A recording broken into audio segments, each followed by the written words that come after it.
Hebreus 4, versículo 14. Aqui é uma palavra para nos dar segurança diante de tudo que nós enfrentamos, segurança em Deus. Também é uma palavra que nos leva a compreender quem é Cristo, o que Ele é na nossa vida, o que nós precisamos compreender dEle e como devemos nos posicionar para desfrutarmos daquilo que Ele já fez, porque tudo que Jesus tinha de fazer por nós, Ele já fez. Nós só precisamos entender o que Ele fez e crer para nos apropriarmos, tomar posse da bênção, como uma vez Paulo falou para Timóteo: toma posse da vida eterna. Quer dizer, a vida eterna já foi dada, agora tem que tomar posse. E como vamos tomar posse? Primeiro, compreendendo o plano de salvação, o que Cristo já realizou, e crendo naquilo, porque a gente toma posse através de crer, e a nossa fé não pode ser apenas uma confissão. Eu tenho fé, eu creio. O que demonstra que nós temos fé é como nós nos posicionamos. Por exemplo, eu creio em Deus, mas creio em quem? Deus? Não, eu creio que Ele existe. Tá bom. O diabo também crê que Deus existe.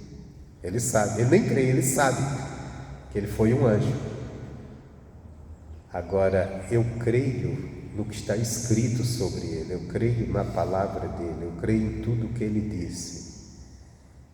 E como isso demonstra que eu creio? Quando eu passo a obedecer. Porque quando eu digo que eu creio em Deus, mas eu não obedeço a palavra dEle, eu não estou crendo. Porque se eu tivesse crendo, eu faria do jeito que está. Porque na palavra de Deus tem os mandamentos, mas em cada mandamento tem também a bênção que vem através da obediência àquele mandamento. Então, se eu creio que Deus me abençoa naquela palavra, como eu não vou obedecer? E se eu não obedeço, como eu vou dizer que creio? Porque se você acredita que algo vai te trazer algo de bom, você passa a fazer aquilo daquela forma. As pessoas trabalham todos os dias, não é porque elas adoram trabalhar. Tem gente até que já se habituou, gosta mesmo, né? Mas a maioria trabalha porque precisa e sabe que só trabalhando vai conseguir, né? Receber o seu salário no mês. Por exemplo, tem pessoas que trabalham na empresa, mas ele diz assim: nossa, eu estou trabalhando porque tenho que trabalhar, mas aquela empresa que eu trabalho não é boa, eu não gosto ali do ambiente. Mas ele diz: mas se eu não tiver trabalhar, eu não vou ter salário no final do mês. Então, como ele crê que trabalhando vai ter o salário, então ele se sujeita a trabalhar. Talvez ele queria estar fazendo outra coisa. Então é a mesma coisa. Se eu creio que a palavra de Deus é a verdade, que ela vai me beneficiar, então eu vou obedecê-la, porque eu sei que dali vai vir um benefício. Agora, se eu digo: não, eu creio que Deus tem, mas eu não obedeço, eu não estou crendo, na verdade. Que aquilo que a gente acredita nos leva a mudar, nos leva a fazer. Por exemplo, uma pessoa, ela vai fazer uma faculdade e às vezes ela se esforça demais, estuda demais. Por que ela faz aquilo? Porque ela tem dentro de si que ela fazendo aquela faculdade, que ela se aprimorando no conhecimento, aquilo vai trazer um melhor futuro para ela. E às vezes ela faz sacrifícios tremendos, tremendo mesmo. Ela deixa de fazer coisas que ela gostaria de estar fazendo, para estar ali dedicada. Porque ela diz, só assim que eu vou crescer na vida. Então ela crê, que o estudo traz. E se a gente crê que Deus nos abençoa, a gente também vai nos esforçar para fazer a vontade dele, para aprender com ele. O cristão que diz assim, não, eu creio em Deus, mas não quero nem saber a palavra, eu nem vou na igreja, nem até aí. Isso é tudo mentira, ele não crê. Se ele crê, ele estava buscando. Porque o que é que eu creio em Deus? Eu creio que Ele existe e que Ele vai me recompensar. Porque a fé é isso. A fé é você crer que Deus existe, e diz que isso é necessário, é a necessidade. Que Deus existe e que Ele é recompensador daqueles que estão buscando a Ele. Não é de todos, é de quem está buscando. Isso é a fé. Bom, mas vamos aqui. Hebreus 4,14, que diz assim: visto que temos um grande sumo sacerdote, Jesus, Filho de Deus, que penetrou nos céus, retenhamos firmemente a nossa confissão. Aqui ele faz uma alusão, um comparativo com o Velho Testamento, com a lei de Moisés, que tinha os sumos sacerdotes. O que era o sumo sacerdote? Era um sacerdote que estava assim, estava no comando ali das coisas, ou assim, da religiosidade da época dos judeus. Ele era o que estava acima, comandava todos. E era aquele encarregado de interceder pelo povo. Naquela época, o templo, ele tinha, não era nem, teve um templo que foi construído depois, mas antes era como se fosse um templo também, mas era uma tenda, chamava-se tenda da congregação, e tinha uma parte que era chamada de Santo dos Santos, onde só o sumo sacerdote entrava lá para oferecer sacrifício ao povo, pelo povo. Quer dizer, o povo pecava e ele ia lá buscar o perdão de Deus, interceder a Deus pelo povo, ou qualquer necessidade que o povo tivesse. Ele iria e levava ali ofertas. Na época eram oferendas que eram queimadas ali no altar perante Deus, oferecendo sacrifício, pedindo perdão pelo povo. Que essas ofertas, essas oferendas, às vezes eram alimentos, às vezes eram animais, que era a morte oferecida ali, queimado, que era simbolizando, quando era um animal, representava que um dia Jesus morreria pagando pelo pecado da humanidade, para trazer o perdão. Então o sumo sacerdote ia lá e se apresentava diante de Deus, naquele lugar especial, e pedia perdão pelo povo, fazia oferecer sacrifícios, buscava ali o perdão de Deus.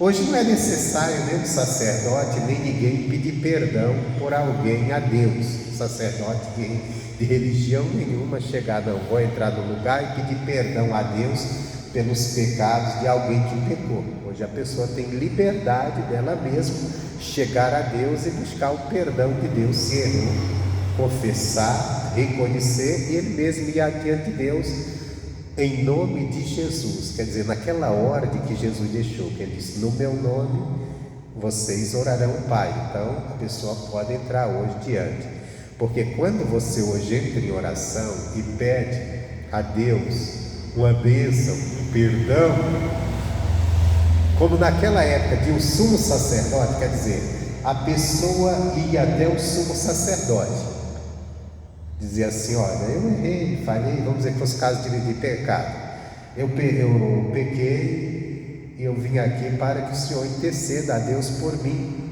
O sacerdote entendava, você traz uma oferta, um animal, seja qual for, assim, estabelecia qual que era, geralmente era um cordeiro, você traz que eu vou apresentar lá a Deus, sacrificar lá a Deus e pedir perdão pelos teus pecados, que Deus te perdoe. Por que matava o animal nesse caso? Porque a Bíblia diz que o pecado gera morte, e como não ia matar a pessoa que pecou, então sacrificava o animal que não tinha nada a ver com o pecado da pessoa, no lugar do pecador.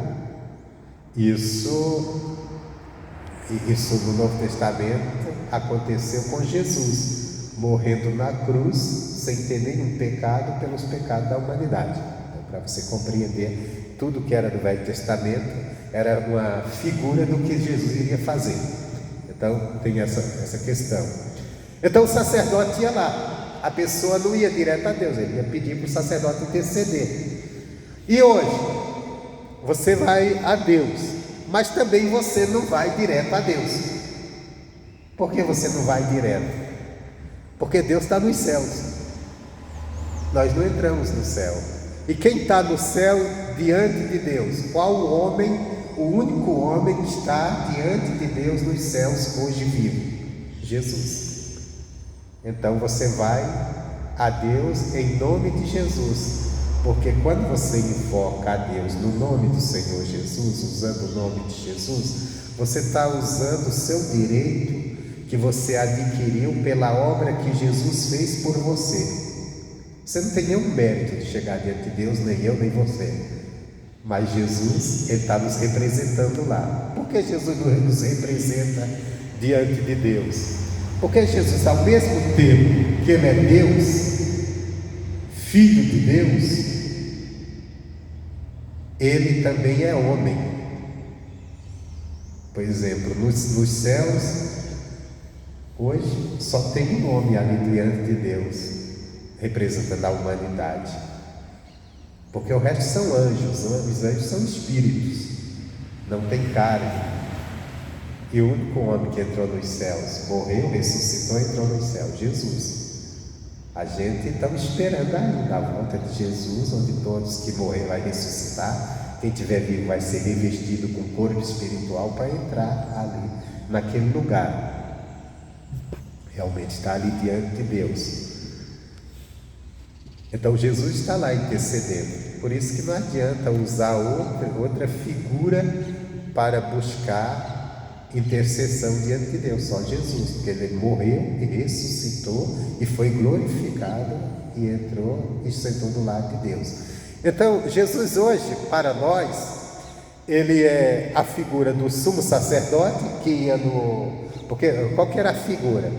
Quando Deus mandou Moisés fazer um tabernáculo, o tabernáculo era uma tenda, né? Que estava no lugar, vamos dizer, disso aqui, de um templo. Então, mandou fazer lá o Santo dos Santos. E Deus deu até o formato como seria feito, porque Deus disse: eu vou habitar ali. Então aquilo ali representava que Deus estava ali, naquele lugar. Lógico que aquilo não podia reter Deus, mas era a presença de Deus.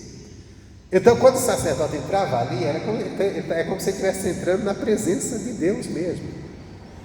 E por isso que ali tinha que entrar com todo cuidado. Se entrasse de qualquer maneira, poderia ser fulminado e morto. Teve até 2 sacerdotes, filhos de Arão, que foram lá apresentar uma oferta, um fogo estranho. Deus não gostou e eles dali saíram. Eles mesmos não saíram, tiveram que ser tirados. Tanto é que diz, quando o sacerdote ele entrava, segundo os estudiosos, ele entrava ali e tinha uma água amarrada no pé dele. E tinha uns sininhos que era para ele ficar dando sinal que ele estava vivo. Se aquilo ali parasse, a pessoa percebesse, não, o sacerdote já foi. Então ele só arrastava, eles não entravam lá para pegar, dava uma puxada e tirava o cara de lá. Era sério, né? Só que Jesus hoje é o nosso sumo sacerdote. E onde Jesus entrou? Jesus não entrou num templo como aquele, feito por mão de homens, que apesar de ter tanta essa coisa, tanta reverência, mas era algo que os homens fizeram, porque era algo terreno. Jesus entrou nos céus. Jesus está do lado de Deus, assentado à direita do Deus Pai. Então ele está lá como sumo sacerdote para interceder por nós, e também, como a Bíblia diz, ele está como nosso advogado. Como nosso advogado. Por quê? Porque quando eu vou buscar algo de Deus, humanamente eu não tenho nenhum direito em Deus. Por que eu não tenho direito a nada de Deus, humanamente? Porque como ser humano eu sou cheio de erros, cheio de falhas. Então os meus erros, meus pecados impedem de eu ter esse direito de receber algo de Deus. Aliás, se Deus for olhar para nós, quem nós somos, diante da santidade dele, nós estamos perdidos. Só que eu tenho Jesus como advogado. Se eu preciso do perdão de Deus, se eu preciso de uma bênção de Deus, Jesus que entra diante do Pai intercedendo por mim, intercedendo por você. Nós pedimos a Deus em nome de Jesus e Jesus entra para apresentar que nós temos direito àquela bênção. E o que Jesus vai usar, vamos agora colocar como júri, diante daquele tribunal de Deus, mostrando que nós temos direito àquela bênção. Porque Deus pode olhar para nós e dizer assim: não, você não tem direito a nada aqui não do céu. Olha como você é cheio de falhas, cheio de erros. Isso aqui só tem coisa santa. Você quer algo de mim? Mas aí Jesus entra como advogado. E ele diz assim: não, Pai, ele tem direito sim. E Deus vai dizer: qual é o direito que ele tem? Aí Jesus diz: o que eu fiz por eles na cruz. Aí não tem. Aí Jesus entra com a lei. E Deus não vai contra essa lei, porque é a lei dele mesmo. Ele não vai contra a lei que ele próprio criou. Então por isso nós temos que ter uma grande confiança quando vamos orar, que vamos alcançar a bênção. Porque nós devemos ter essa. Por isso nós temos a grande confiança, nós devemos ter a grande confiança que estamos salvos. Porque se eu olhar para mim, se eu prestar bem atenção a mim, eu vou ver que o meu destino é o inferno, meu irmão. Não tem como eu, tão imperfeito, tão cheio de falhas, entrar no céu, um lugar que só tem santo, um lugar que quem está lá é santo, perfeito. Não tem como. Mas quando eu olho para o que Cristo fez por mim, aí eu me sinto garantido que estou salvo, que não é mais a minha aptidão, não é mais a minha capacidade, não é mais o meu merecimento, é o que Cristo fez por mim. Por isso que muitas, como diz assim, muitas pessoas boas vão para o inferno, porque se acha tão boas que não precisa da obra de Cristo. Ela acha que está no céu porque se acha boa. Não sou uma pessoa boa, eu sou uma pessoa que só faço bem.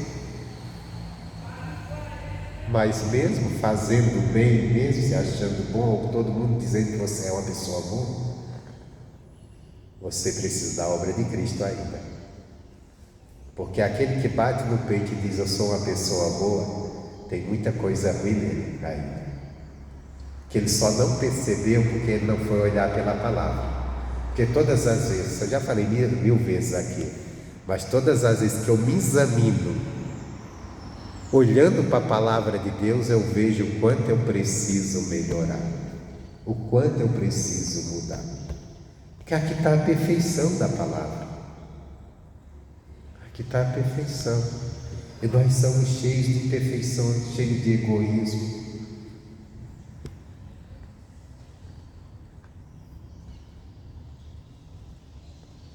Nós, humanamente, nós só sabemos amar quem nos ama, querer o bem de quem quer o nosso bem, mas quem não quer, quem a gente não gosta, a gente está perdido.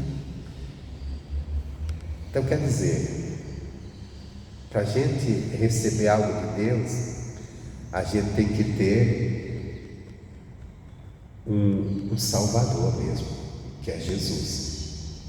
Porque Ele, quando vai interceder por... Você veja bem que o ser humano, eu como pastor já ouvi muito isso. Pastor, ora por essa pessoa, está passando uma luta, é uma pessoa boa. Falaram isso para Jesus. Um homem estava com alguém em casa doente, e ele mandou umas pessoas ir até Jesus, pedir para Jesus ir lá orar pela pessoa. Aí disseram: olha, vai lá, atende esse pedido, vai lá curar a pessoa dele, que ele é uma pessoa boa, faz coisas boas para a nossa nação. Só que isso não é base, porque ninguém recebe nada de Deus porque merece, porque não merece mesmo. Se você olhar em cada pessoa boa, você for remexer na vida dela, você vai encontrar muita coisa ruim. Principalmente se você usar a Bíblia para mexer, vai encontrar. Quando Jesus descreve o que é o coração do homem, a gente vê que não é bom. As imaginações.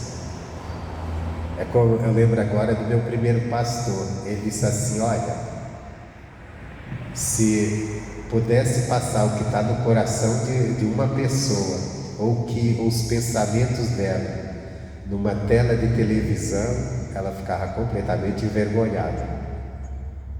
E é verdade, né? Porque o que nós falamos, o que nós queremos que as pessoas saibam de nós.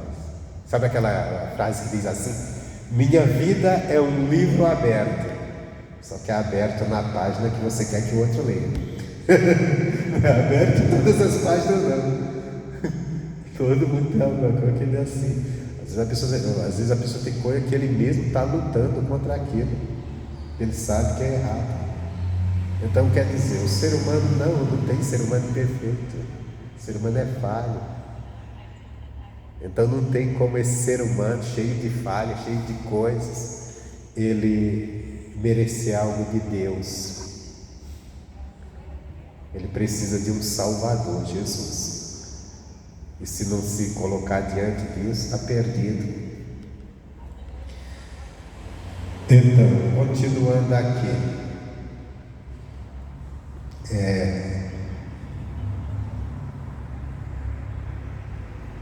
Jesus, como eu estava falando, Jesus é o nosso sumo sacerdote. Ele é o nosso advogado. Quando nós oramos a Deus no nome dele, ele entra em ação. E ele não vai apresentar nossas obras. Essa pessoa é boa, Pai, ajuda por isso, ajuda por aquilo. Não. Ele vai apresentar a obra que ele fez por nós no Calvário. Por isso que todo ser humano, ele tem direito à salvação. Todo. O pior pecador, a pessoa mais maldosa desse mundo, ela tem direito à salvação. Ela pode não desfrutar desse direito, ignorá-lo, jogar fora, mas ela tem direito. Como é que ela tem direito? Reconhecendo o seu erro, se arrependendo dele e clamando o perdão de Deus. Você vê que lá na cruz do Calvário, Jesus perdoou um ladrão. Ladrão é a pior espécie que existe. Você imagina, você trabalha o mês inteiro, uma luta tremenda. Aí você recebe o seu salário, cheio de contas para pagar. Aí o ladrão vem e toma o que é seu, te deixa no maior aperto, e ainda mexe com o teu emocional, porque ele não vai chegar, olha, me dá, ele vai chegar, vai fazer uma auê danada, deixar ainda temeroso. Um camarada desse não vale nada, é para ir para o inferno mesmo. Mas se ele se arrependeu, reconheceu o erro, ele alcança a misericórdia. Que foi o que aconteceu com aquele ladrão. Até o povo eu cresci ouvindo essa frase: o bom ladrão lá na cruz. Meu irmão, não existe bom ladrão. Bom é Jesus que perdoou ele. Não existe bom. Minha mãe dizia assim: não, porque o bom ladrão. Não existe bom ladrão. Era bom ladrão porque ele não roubou nada dela. Se tivesse roubado, ela ia dizer que ele era bom. Não existe bom ladrão. Ladrão é uma péssima coisa. O Camarada que tira o que é dos outros não tem nada de bom. Ele, na verdade, ele reconheceu o seu erro. E ele reconheceu que Jesus era Salvador. Porque ele disse: lembra-te de mim quando entrar no teu reino. Jesus disse: tudo bem, então hoje mesmo tu está. Por quê? Porque ele creu. Isso é o poder da fé. Aquele homem, ele não chegou. Imagina se ele tivesse chegado para Jesus: Jesus, olha o sofrimento que eu estou passando, olha como eu estou sofrendo, pobre de mim, não mereço isso. Jesus diz: você merece. Eu não mereço não, agora você merece. Mas não, ele disse assim, ele até fala para o outro: olha, nós merecemos o que estamos passando. Por que nós merecemos? Porque ele sabia o quanto tinha errado, o quanto tinha sido mal. Então ele reconheceu o seu erro, reconheceu sua falha, não tinha mais como ele mudar, que ele já estava morrendo. Só havia como ele fazer o seguinte: Jesus, me salva. E Jesus salvou. Então é isso que acontece. Só que em termos, vamos dizer, de atos cometidos, eu, você, não cometemos o ato que aquele homem cometeu. Mas em termos de pessoas más, humanamente somos tão mal quanto eles diante de Deus, porque se nós não cometemos o pecado de roubar alguém, de assaltar alguém, mas nós temos nossos pecados também, que nos deixam também em tão maus lençóis quanto qualquer outro pecador. E o que nos salva? A gente reconhecer que somos falhos, que somos pecadores e que carecemos de um Salvador, que é Jesus, e clamar a Ele por salvação. Por isso que uma vez chegaram os homens judeus e estavam conversando com Jesus, e tinha acontecido naqueles dias uns judeus que caiu uma torre sobre eles, e acho que ele estava fazendo alguma coisa errada. E aquele, o povo, como até hoje acontece, quando acontece uma tragédia com alguém e a pessoa é meio perversa, aí o povo diz assim: olha, aconteceu isso por causa disso, daquilo. E às vezes não tem nada a ver, poderia acontecer com qualquer pessoa que estivesse naquele lugar. Aí eles chegaram e disseram para Jesus: ó, aqueles galileus que caiu aquela torre sobre eles, também os caras eram errados, não sei o que lá. Vinha com aquela coisa que eles sofreram um castigo pelos seus pecados. E qual foi a resposta de Jesus? Teve outro que estava oferecendo sacrifícios, acho que a outros deuses, e Herodes matou eles e misturou o sangue com os sacrifícios. E ele dizia que era tudo por causa do pecado que aconteceu aquilo. Aí Jesus disse para ele assim: olha, vocês estão achando que aqueles homens eram mais pecadores do que os demais que aí estão? Do que vocês? Aí Jesus disse assim: olha, se vocês não se arrependerem, perecerão da mesma forma. Agora, da mesma forma, Jesus estava dizendo que ia cair uma torre sobre eles, ou que eles iriam ser mortos por Herodes. Não, ele estava dizendo perecer da mesma forma, perecer no pecado. No pecado. Que é a mesma coisa, então a gente tem que tomar cuidado. O que Jesus estava dizendo ali? Estava dizendo assim: amigo, se você, qualquer pessoa, se não se arrepender diante de Deus, ele vai morrer pecador como qualquer outro, como aquele que ele às vezes fica apontando o dedo. Por exemplo, o camarada está lá assaltando, roubando, a polícia sai atrás dele e começa a dar tiro um com o outro, e a polícia consegue matar. Aí o camarada diz: nossa, o cara morreu numa pior, né? Estava assaltando, estava roubando, no tiroteio com a polícia. Deus tem misericórdia desse cara, ele morreu no pecado. Mas o cara não precisa estar assaltando, estar trocando tiro com a polícia para morrer no pecado. Tem gente que vai morrer velhinho, sem ter mais nem habilidade de fazer mal a ninguém, mas vai morrer no pecado, porque passou a vida inteira pecando e chegou à velhice e não se arrependeu. Não se arrependeu, vai morrer no pecado. Por isso que a Bíblia diz lá em Isaías: o pecador de 100 anos será amaldiçoado. Porque a gente tem muita coisa isso com os idosos, né? Já está velhinho, coisinha boa. Aquele velhinho aprontou tanto, fez tanta malícia, tanta maldade, agora está sem força nenhuma, sem vigor, não faz mais nada mesmo, né? Está sendo até carregadinho, bonzinho, mas às vezes a coisa não foi boa não, rapaz. Aí morre daquele jeito, morreu no pecado, vai para o inferno do mesmo jeito que foi o assaltante, estava matando, fazendo coisa errada. Então a gente tem que estar acordado, apercebido para isso, porque o Evangelho não é esse sentimentalismo, humanismo que existe aí fora, não. O Evangelho é a lei de Deus. Não tem o injusto por justo, não. Se é injusto, é injusto. E só há uma solução. A bondade do Evangelho é esta: que o maior pecador do mundo, se ele cair em si, se arrepender e deixar os seus pecados, ele tem o perdão e ele tem a salvação. Essa é a beleza do Evangelho. Mas essa de, não, esse aqui não fez muita coisa errada, mas agora está velhinho, não está fazendo mais mal nenhum, então está tudo bem, o céu está aberto para ele, tá não. Está bem claro lá em Isaías, finalzinho de Isaías. Mas o pecador de 100 anos será amaldiçoado. Tem muito velhinho aí, irmão, se preparando para entrar no inferno, porque passaram a vida inteira no pecado e não se arrependeram até hoje, não se voltaram para Cristo. Isso é sério que eu estou falando. É dolorido, porque às vezes você olha e tem um velhinho que você tanto gosta, mas está caminhando para o abismo. Por quê? Teu sentimento por ele não vai levar para o céu, não.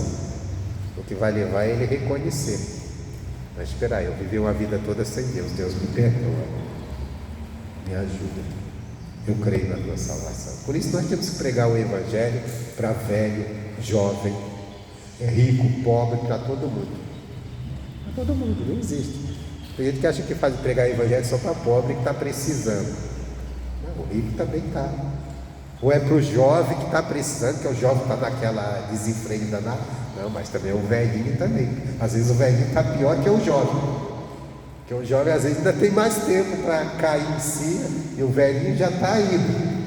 E está indo carregando os pecados que praticou. Se não está praticando mais, mas já praticou e não foi tirado, não. Só é tirar. O que nos limpa dos nossos pecados não é a velhice, não é o tempo. O que nos limpa é a fé em Jesus Cristo, que no ato que Ele fez por nós na cruz do Calvário. Isso é muito bom para você acordar, até você que ainda tem pai, tem mãe e já estão velhinhos, e você acha que está tudo bem, porque se você não vê mais eles fazendo coisa errada, mas o que eles fizeram está na conta deles ainda. Até o dia que eles se converterem, pedirem perdão, aí serão limpos pelo próprio Jesus. Então por isso nós temos que pregar. Porque tem gente que acha que o cara agora está velho, está mais fazendo coisa errada, então agora está tudo bem com ele. Não está, não. Se ele não se arrependeu, se ele não aceitou Jesus, se ele não aceitou o sacrifício de Cristo, não tem nada bom com ele, né? Isso é contrário. Isso aí não podemos nos enganar. Porque a gente não pode viver, a gente não pode fazer do Evangelho uma ilusão. Ele não é, o Evangelho é realidade. Realidade de Deus. Então, continuando, visto que temos um grande sumo sacerdote, agora que coisa boa é essa? Nós temos um grande sumo sacerdote, Jesus, que morreu por nós, que apresenta a nossa causa a Deus, se nós recorrermos a Ele, e vamos sair dali justificados pelo próprio Jesus, pelo que Ele fez por nós. Então quer dizer, o camarada pode ter, agora volta o caso do velho, ele pode ter pecado a vida inteira, mas ele chegar hoje e dizer: Deus, olha, acabou, eu errei, eu falhei, eu sei que não tem como eu mudar, não tem como eu voltar atrás e desfazer o que eu fiz de errado, mas me perdoa, igual o ladrão na cruz. Deus vai perdoar e vai entrar no céu. Mas se ele morrer sem essa confissão, sem isso, achando, não, agora eu não estou fazendo nada de errado mesmo, está tudo bem, ele vai pagar os pecados que ele está carregando, porque não, se Jesus não pôde purificá-lo, porque ele não se sujeitou a Jesus, ele está carregando, está cheio de coisas velhas. É sério isso aqui. Versículo 15: porque não temos um sumo sacerdote que não se possa compadecer-se das nossas fraquezas, porém que como nós em tudo foi tentado. Então veja bem, Jesus ele veio, por isso que Jesus ele sendo Deus, ele deixou a glória de Deus e entrou aqui nesse mundo pela porta. O próprio Jesus disse que ele entrou pela porta. Qual que é a porta que Jesus estava falando que ele entrou nesse mundo? Qual que é a porta que todo ser humano entra nesse mundo? O nascimento. O nascimento natural, nascido de uma mulher.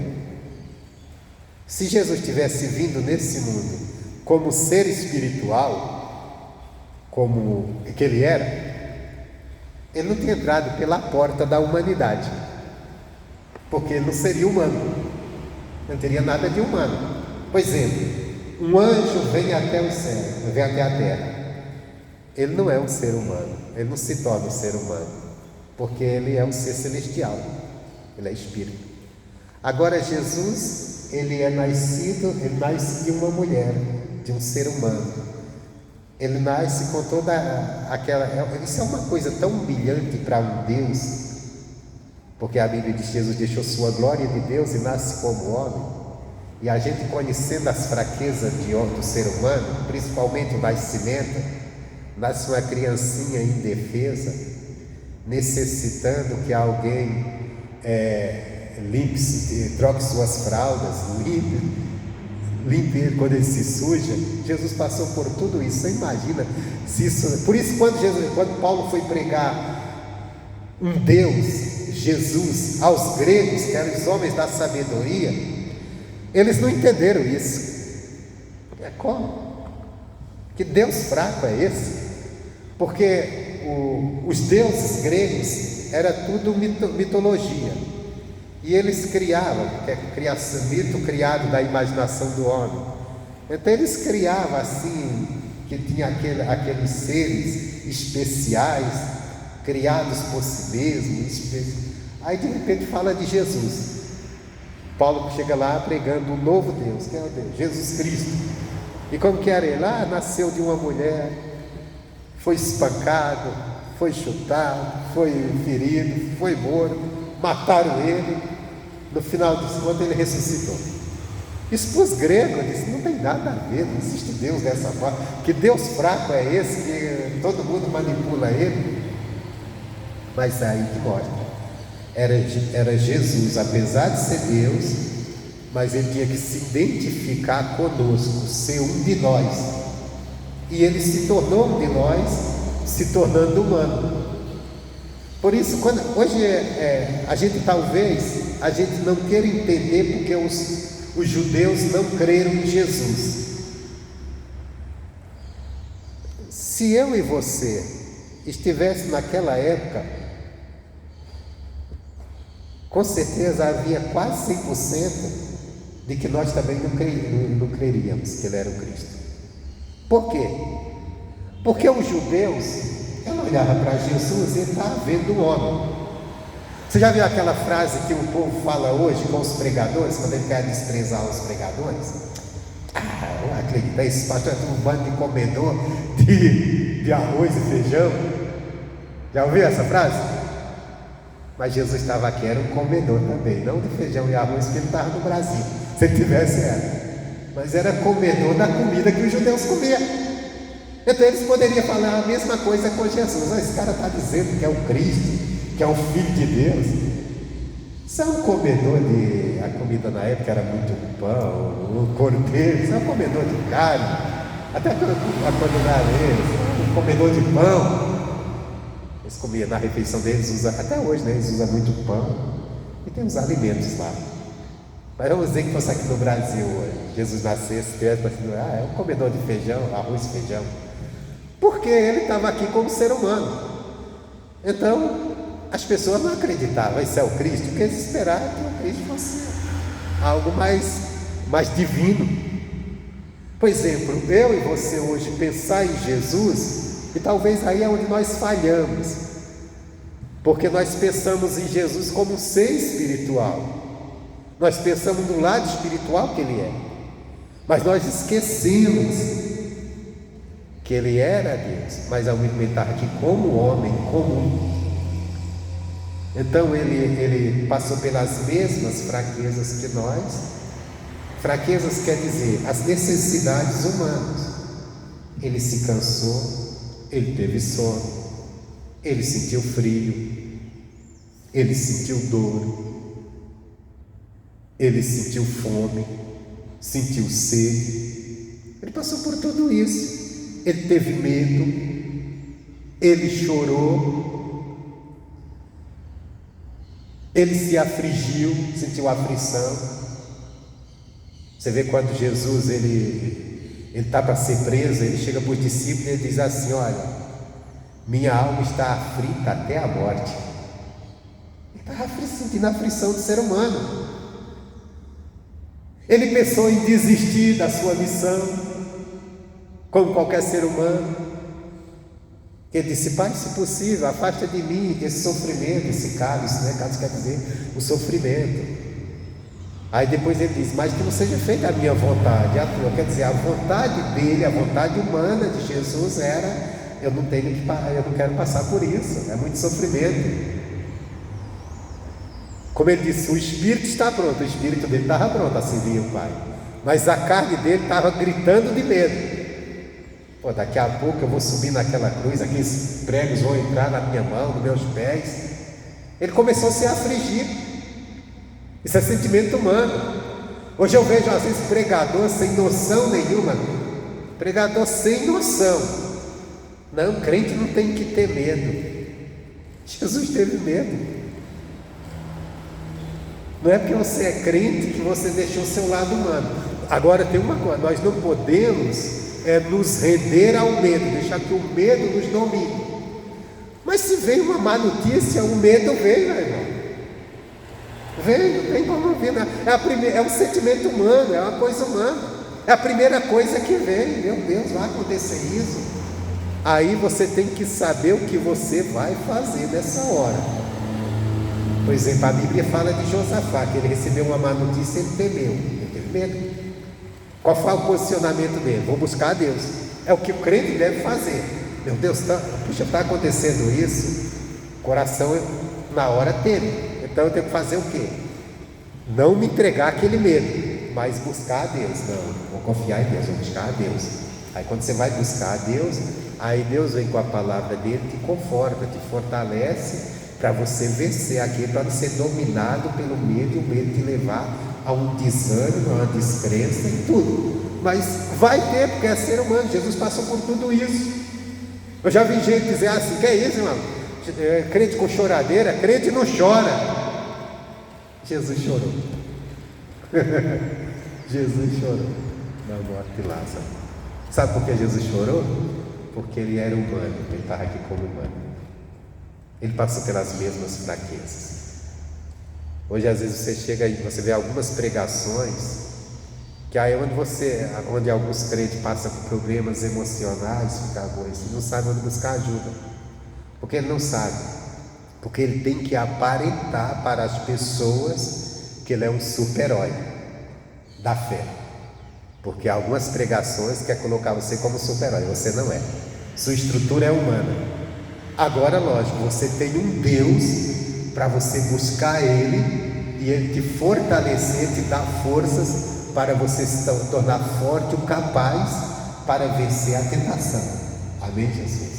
É isso nós não podemos perder não, de vista. Nós podemos, mas nós somos seres humanos, nós temos fraqueza. Jesus teve fome, Jesus sentiu fome, sentiu medo. Se você ver, tem momentos que Jesus está saindo de um lugar e indo para outro, porque alguém está querendo matar ele naquele lugar, e ele não ficou lá para enfrentar não, ele foi para outro lugar. E ele até deu essa ordem para os discípulos: quando vocês forem numa cidade e perseguirem vocês, vão para outra. Porque tem crente que é um super-herói. Não, está vendo tiroteio ali, eu sou Deus, tem que passar com o peitão no meio, vai tomar um tiro, vai morrer e depois vai falar o quê? Oh Deus, o Senhor não me ajudou. Se der para falar, não quer, talvez nem dê tempo, mas não tem. Então aquela questão. Esse mundo tem um perigo, e o perigo pode afetar também quem é de Deus. Agora nós temos Deus para a gente buscar, tem que nos ajudar, nos dar capacidade, nos fortalecer e nos tirar das aflições. Isso aí tem. Então o posicionamento do crente não é que ele não se aflige.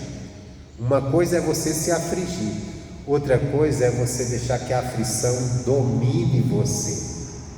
Isso aí não pode. Não pode. Porque quando a aflição te domina, aí todos os teus dias se tornam maus. Porque você só consegue viver isso. Mas quando você domina a aflição, você consegue em Deus encontrar a saída. Foi o que Jesus fez nos últimos momentos. Ele disse: a minha alma está angustiada até a morte. Aí ele fez o quê? Foi orar, foi buscar a Deus. Chegou um momento que ele disse: estou pronto. Estava pronto. Ele se fortaleceu em Deus, ele fortaleceu o seu interior. Então ele voltando aqui à palavra, porque temos um sumo sacerdote porque não temos um sumo sacerdote que não possa se compadecer de nossas fraquezas. Quer dizer, pelo contrário, nós temos um sacerdote que pode. Aí ele fala uma coisa aqui que nós devemos acordar, que ele diz assim: porém o que como nós em tudo foi tentado. Então Jesus passou por tudo que é a tentação humana. Ele diz: mas sem pecado. Isso aqui que chama bem a atenção, hein? Jesus passou por todas as tentações que nós passamos. Tinha fraquezas que nós temos como ser humano, só que sem pecado. Porque ele passou por tudo isso e sem pecado. E por que Paulo ele fez questão de dar esse ênfase e sem pecado?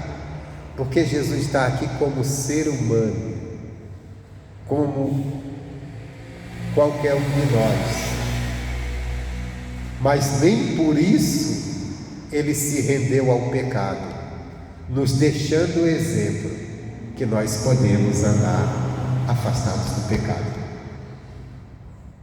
que nós podemos enfrentar as tentações e não ceder ao pecado. Então, se tem um lado bom, que ele passou por tudo e venceu, mas tem um que nós temos que dar muita atenção. Ele passou por tudo que nós passamos e não cedeu ao pecado, não pecou, nos deixando um exemplo que nós, independente do que acontecer conosco, nós temos que enfrentar e não ceder ao pecado, que nessas horas o pecado vem, bate a porta. É aquelas decisões fora da palavra de Deus que vem para você, aquelas ofertas que vem para você: não faz isso que vai dar certo, você vai sair dessa situação. Mas espera aí, mas vai ferir a palavra de Deus. Jesus fritou a cruz, mas não feriu a palavra de Deus. É a vontade do Senhor que eu passo, então eu vou passar. Então é isso. Continuando aqui, versículo 16 para encerrar. Cheguemos, pois, com confiança ao trono da graça. Então, quando nós chegamos ao trono da graça, o trono da graça é o trono de Deus. Então chegamos a Deus com confiança. Com confiança. O trono da graça. A graça é de Deus. O que é a graça? É o favor de Deus, é o benefício, os bens que Deus tem para nós. Nós devemos chegar lá com confiança. Não é chegar a comer achando, desconfiando. Eu vou, será que Deus vai me ouvir? Será que Deus vai me ajudar? Não, chega com confiança. Como é que nós chegamos ao trono da graça? Nós chegamos em oração. Quando nós estamos passando por uma dificuldade, uma luta, algo está nos amedrontando, eu vou entrar em oração, vou chegar diante de Deus. Vou chegar diante de Deus, do trono da graça, e chegar com confiança. A maioria das orações perdidas nossa é a ausência disso aqui, confiança. Confiança que Deus vai nos ajudar. Muitas das vezes oramos, eu vou orar para ver se Deus muda isso. Eu vou para a igreja para ver se Deus muda a minha vida, está uma confusão tremenda. Ele diz, não, se você vai se achegar ao trono da graça, você vai se achegar para buscar a ajuda de Deus, se chegue com confiança, confiando que Deus vai te atender, confiando que Deus vai ouvir você, confiando que Deus vai te ajudar. Chegue com confiança. E ele diz assim, cheguemos pois com confiança ao trono da graça, para que possamos alcançar misericórdia e achar graça. Então quer dizer, a confiança em Deus, a confiança que Deus vai te ajudar, você vai alcançar primeiro a misericórdia. O que é a misericórdia de Deus? A misericórdia nós podemos definir aqui de duas formas. Misericórdia, como a palavra misericórdia, como um perdão imerecido. Não merecemos perdão de Deus, mas Ele vai nos perdoar. Porque nós sabemos que nós falhamos. Muitas vezes alguns problemas que enfrentamos são até as nossas falhas, a maneira que nós temos de andar, às vezes até a falha de não estar mais envolvido com Deus, buscando mais a Deus. Porque às vezes tem coisas que nós enfrentamos, se a gente tivesse avivado na fé, a gente na oração resolveria aquilo. Mas como nós não temos cuidado da nossa fé, da nossa comunhão, então a gente está totalmente alheio com o agir de Deus. Quase não nos importamos em orar, em buscar a Deus, em ler a Bíblia, em meditar na palavra. Aí ficamos no natural, e no natural as coisas vão acontecendo, só que chega um momento que nós perdemos o controle. Aí não, precisa ir a Deus. Então chega com confiança que Deus vai te ajudar para alcançar essa misericórdia. O perdão, onde você precisar do perdão, a misericórdia pode ser um perdão imerecido, você não merece, mas Deus tem para você. E também a palavra misericórdia também podemos defini-la como compaixão do sofrimento de alguém, quer dizer, essa misericórdia de Deus, essa compaixão de Deus pelaquilo que nós estamos sofrendo, pelo que nós estamos padecendo, Ele vai se compadecer. Então, se eu alcanço a misericórdia, eu alcanço perdão e alcanço compaixão do meu sofrimento. Deus vai se compadecer. Lembra, Jesus estava com a multidão, aí ele viu que não tinha comida e ele se compadeceu e fez a multiplicação dos pães. Então, isso foi a compaixão. Já teve a misericórdia com a mulher que foi refragada em adultério. Ali ele liberou um perdão e até ensinou ela a não fazer mais aquilo. Alcançar a misericórdia e achar o que também? Achar graça. Aqui já não fala alcançar, achar. O achar graça, essa palavra achar, eu posso levar ela no sentido de eu achar a graça de Deus, que é o favor dele, mas achar graça de alguém às vezes está no sentido de que a pessoa olhou para você e se engraçou com você. Como por exemplo, no caso de Noé.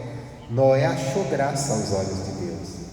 Deus olhou e viu o mundo todo pecando, e viu Noé andando de uma maneira reta e justa, e buscando a Deus.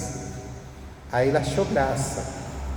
O achar graça pode ser no sentido que Deus olhou para você e achou você gracioso, sua maneira de andar, de se portar. O gracioso quer dizer agradável, quer dizer, a tua maneira, o teu comportamento é uma maneira que Deus olhou e se agradou. Aí ele diz, eu vou ajudar. Foi o caso de Noé, né? Deus olha para a humanidade e ele olhou que os pensamentos dos homens eram só coisa má, que não tinha nada de aproveitar do homem, a ponto que ele disse, eu vou acabar com tudo isso que criei. E ele olha para Noé e Noé acha graça diante de Deus. Quer dizer, Deus olhou para Noé, aí viu, puxa, mas tem um ali, quer dizer, toda a humanidade está perdida, mas tem um ali que está andando reto, que é justo e que anda comigo. Noé andava com Deus, quer dizer, andava na obediência, andava na retidão. Aí ele achou graça diante de Deus, quer dizer, ele achou graça. Deus olhou para ele e se agradou dele, se agradou da maneira como ele. Então, achar graça pode ser, podemos levar para esse lado também, que é de você entrar diante de Deus com confiança, alcança a misericórdia de Deus e acha graça de Deus, quer dizer, Deus olha para você e se agrada de você, se agrada talvez da tua atitude de buscá-lo, de confiar nele, porque se não tem uma coisa que agrada mais a Deus no ser humano do que a pessoa confiar em Deus, porque todas as vezes você realmente confia em Deus, acredita em que Deus vai cumprir o que Ele prometeu, você está dizendo, Deus é verdadeiro. Todas as vezes que nós desconfiamos de Deus, é como se nós estivéssemos dizendo, Deus é mentiroso. Porque você imagina, a palavra de Deus diz que Deus é aquele que cura todas as nossas doenças, cura todas as nossas enfermidades. Aí eu conheço essa palavra, mas eu não acredito que Deus pode curar a minha doença. Sem querer, de uma forma inconsciente, eu estou chamando Deus de mentiroso. Eu estou dizendo que a palavra dele é mentira. E quantas vezes eu e você já fizemos isso? Está com a doença, oramos, mas não acreditamos que Deus poderia nos curar. Nesse momento, nós não perdemos nossa comunhão com Deus, mas nós deixamos Ele triste. Ele diz, Ele não acredita em mim. E aí Ele não pode agir na nossa vida. E todos nós aqui um dia passamos por isso. Tivemos que sair correndo para o médico, sabendo que Deus cura, e que Deus tem o poder de nos curar. Alguns dizem, mas eu não sabia se Deus queria me curar. Então você não entendeu que Isaías diz que Jesus levou nossas dores, nossas doenças, nossa enfermidade, pelas pisaduras dele como sarado. Mas eu já fui ao médico por causa de alguma coisa. Eu creio que a maioria de vocês, todos vocês aqui já foram, mesmo sabendo disso. Quer dizer, nessa hora nós chamamos Deus na cara dele de mentiroso, não com palavras, mas com atitude. Pastor, então é errado eu ir no médico? Não, eu estou dizendo que nossa condição, presta atenção para você não sair confuso, a nossa condição humana, natural, por ser habituada a acreditar só no que sente e no que vê, muitas das vezes nós estamos chamando Deus de mentiroso. Porque Deus tem o poder de resolver aquele problema que está sobre nós num piscar de olho.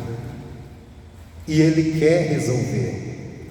Só que Ele espera que nós venhamos crer que Ele pode.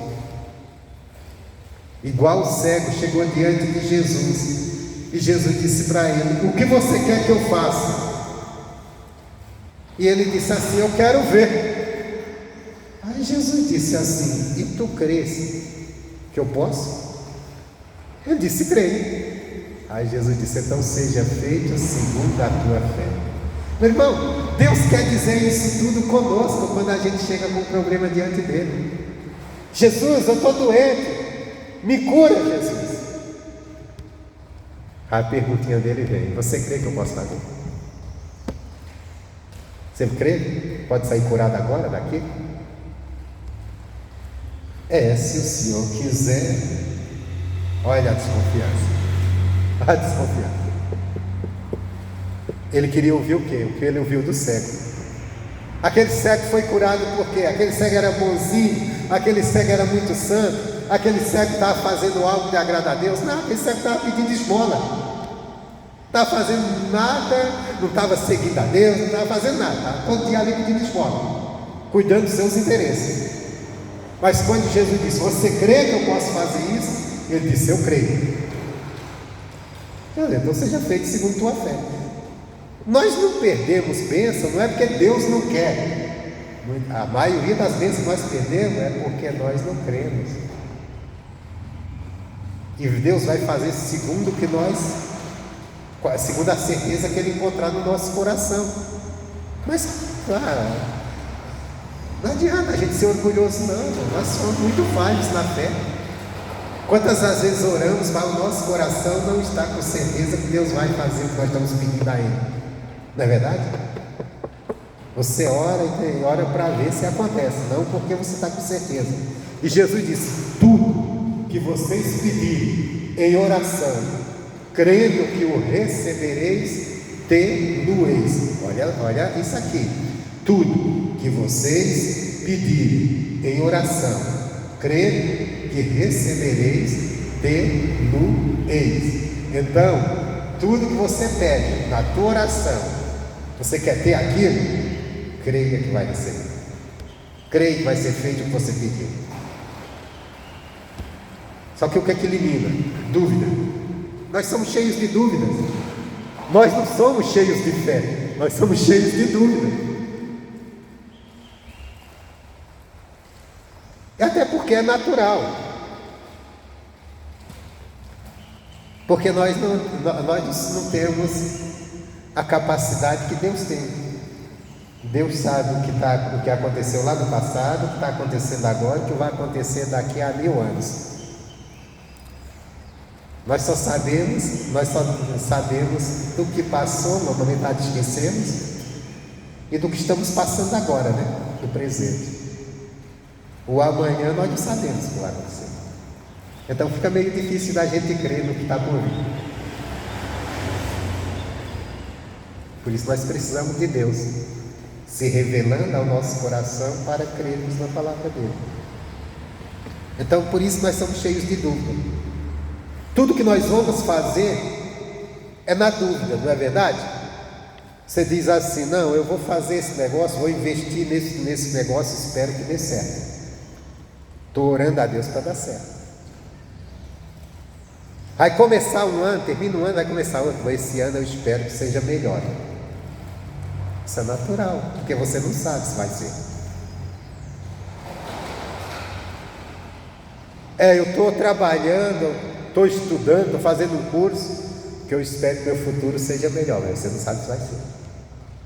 Então nós estamos sempre na dúvida. Amanhã eu vou fazer isso, espero que dê tudo certo. Olha só, então essa dúvida, nossa vida. Aí Deus nos chama para a fé, que é a certeza.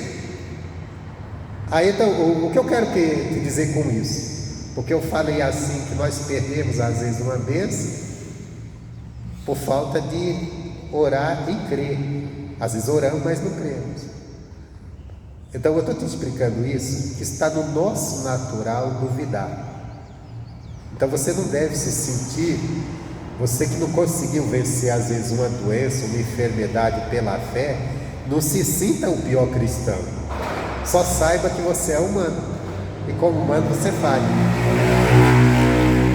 Agora, o que você tem que fazer? Também não se conformar com isso. Buscar cada dia desenvolver mais a sua comunhão com Deus, para que você fique mais sensível a crer no que Ele diz. Amém, Jesus? Porque eu estou falando tudo isso, porque o que eu falei aqui é meio perigoso. A pessoa pode dizer: então o pastor disse que eu sou uma pessoa que não tenho fé, e eu passei pelo momento de doença, tudo, e não consegui vencer com a fé, então eu não sou de Deus. Não, você é de Deus, você é cristão, você tem fé, só que sua fé precisa ser aperfeiçoada, como a minha também.